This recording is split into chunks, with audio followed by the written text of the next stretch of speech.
We have an interesting team. For about 4 or 5 minutes, we look like we could beat anyone. We're making shots, where we're balls moving. Mainly, those incidents have been happening when we get stops on the other end and we get out in transition.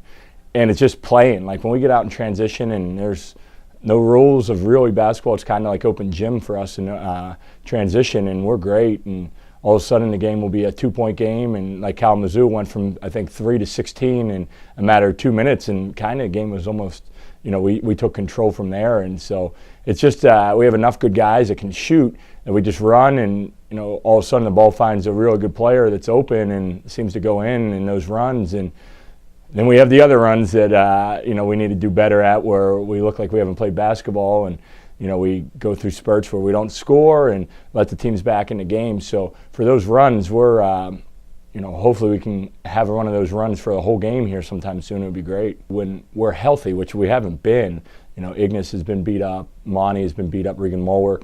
So those are 3 important guys that have missed significant games here. And so Antonio has really been a starter all year, but he comes in at 17 minutes, and whoever needs a blow or whoever we need to get him in the rotation, he doesn't come out until like 4 minutes to go. So, he kind of plays starter minutes off the bench, but he's just been, he's just a really good player. He has the ability to pass.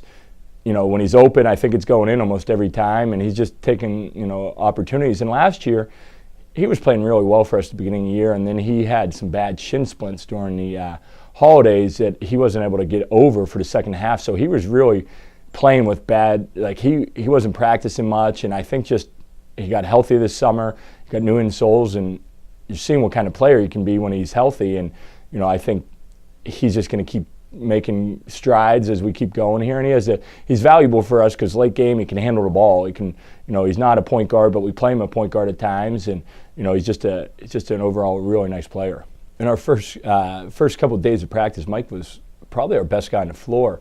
And then he broke his thumb, so he just got actually his thumb cleared to not have bandages in the game against Kalamazoo. And then he had a concussion, so he was out 2 weeks. So he's been a little snake bitten here. I think after this little break we have here, he's going to take a major jump forward, just being healthy.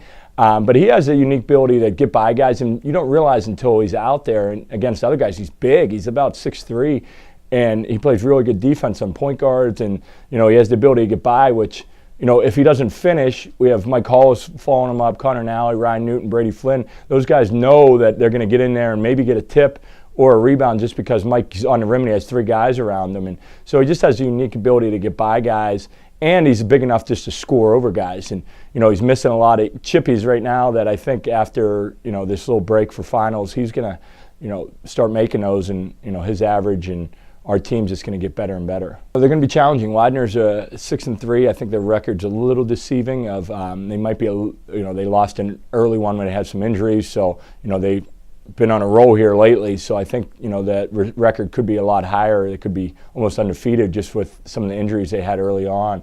So they're a really nice team. Plattsburgh is, I think, 14th in the country now. They had a loss the other day at the buzzer, but they're really good. They're experienced. I think it's a good challenge for our guys because it's going to get ready for when the UA happens. Because if we want to be good and competitive in the UA, we have to be able to beat these teams or compete with these teams down in Florida. And I think it's going to be, okay, we're here, or okay, we got work to do. And I think it's going to be a little bit of both, that we're going to compete, and it's just a matter of can we play well enough to beat really good teams, and we're going to find out soon.